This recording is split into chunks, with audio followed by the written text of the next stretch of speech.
Before we get into the remainder and the factor theorem, we need to go back and do a little bit of polynomial long division. So I thought before we did polynomial long division, we better just review long division because I think kids get kind of confused on that. So I'm going to go back to something really simple and just remind you of the methods. So let's say we're trying to do 1042 divided by 2. Whenever you divide, you take this number and divide it into this number. And in this case, 2 does not divide into 1 evenly, so I check out 10. Does 2 divide into 10? Yes, 5 times. So I'm going to put the 5 above the 0 because it actually divided into 10, not just the 1. So then we take this number times this number and write it directly underneath. And then we subtract. 10 minus 10 is 0. This is good. 2 does not go into 0. That means I picked the biggest number possible for right here. So now I need to bring down the next term, which is a 4.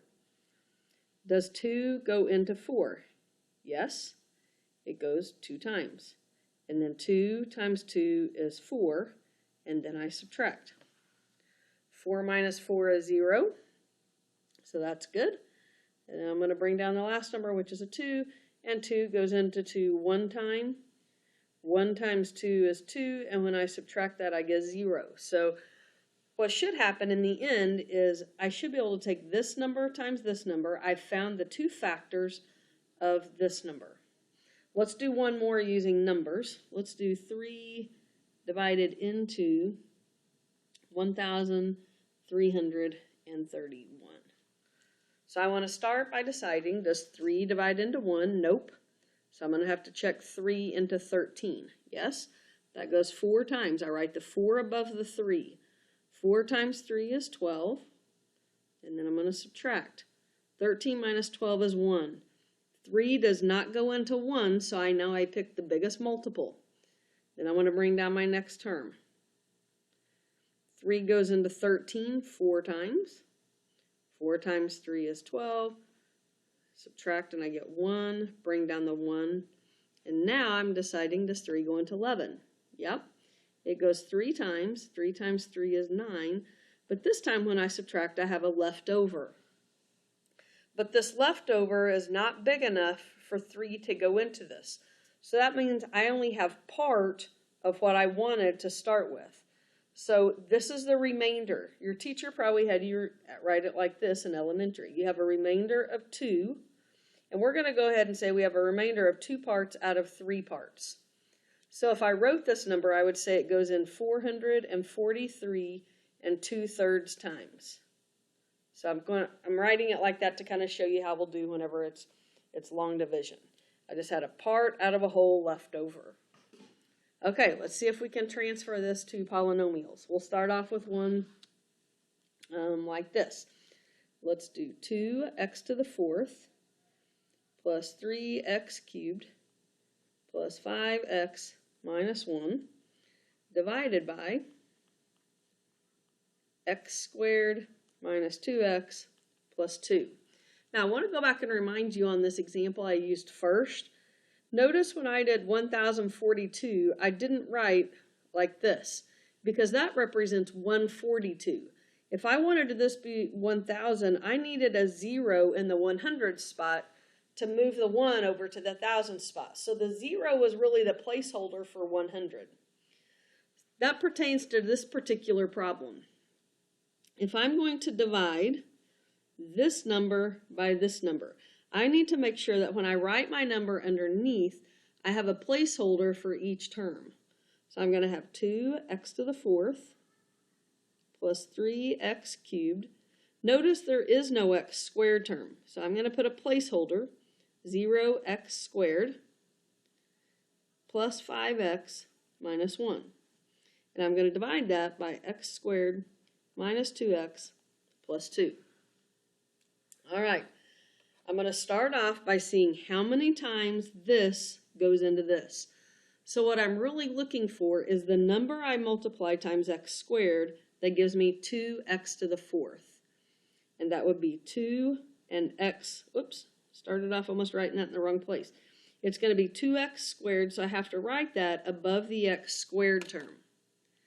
So now we're ready to multiply. I'm going to take this times each term over here. 2x squared times x squared is 2x to the fourth, so I write it under 2x to the fourth. 2x squared times negative 2x is minus 4x to the third. 2x squared times 2 is 4x squared. Now I'm ready to subtract. 2x squared minus, or 2x to the fourth minus 2x to the fourth cancels. That's good. This first term should always cancel out. 3 subtract negative 4 really means 3 plus 4, so I get 7x cubed. 0 subtract 4 is negative 4x squared. So now I'm going to bring down my next term. Now I have to decide, how many times does this go into this? What do I take times x squared to get 7x cubed? I need a 7 and an x. So since it's 7x, I write it above the 5x. So now I'm ready to multiply to see what I subtract. 7x times x squared is 7x cubed. 7x times negative 2x is minus 14x squared. 7x times 2 is 14x. And now I'm ready to subtract to see if I pick the right number. 7x cubed subtract 7x cubed cancels. That's good. That's what should happen. Negative 4 subtract negative 14 really makes this a plus. So negative 4 and positive 14 is 10x squared. 5 subtract 4 is 1x. And now I'm going to bring down the last number, which is a minus 1. Now I'm trying to see how many times does this go into this. What should I multiply times x squared to get 10x squared? I need to multiply that by 10. So 10 times x squared is 10x squared. 10 times negative 2x is negative 20x. And 10 times 2 is 20. So now I'm ready to subtract. 10x squared subtract 10x squared cancels. 1 subtract negative 20 really turns into positive. So I get 21x. Negative 1 subtract 20 is negative 21. Notice x squared will not go into this. There's not enough x's. So this is my remainder. So this is the part I have left over out of the whole. This does not fit. It's only a part of what I have. So my remainder at the end is going to be 21x minus 21 over x squared minus 2x plus 2. So if I were to take this number times this number, I should get this as the answer. So my answer is 2x squared plus 7x plus 10 plus this over this. I'm going to do one more of those. If I were you, I would write this down, practice it, and then come back and watch how I did it. Here's the problem we're going to divide. Y to the fourth plus 2y squared minus y plus 5 divide by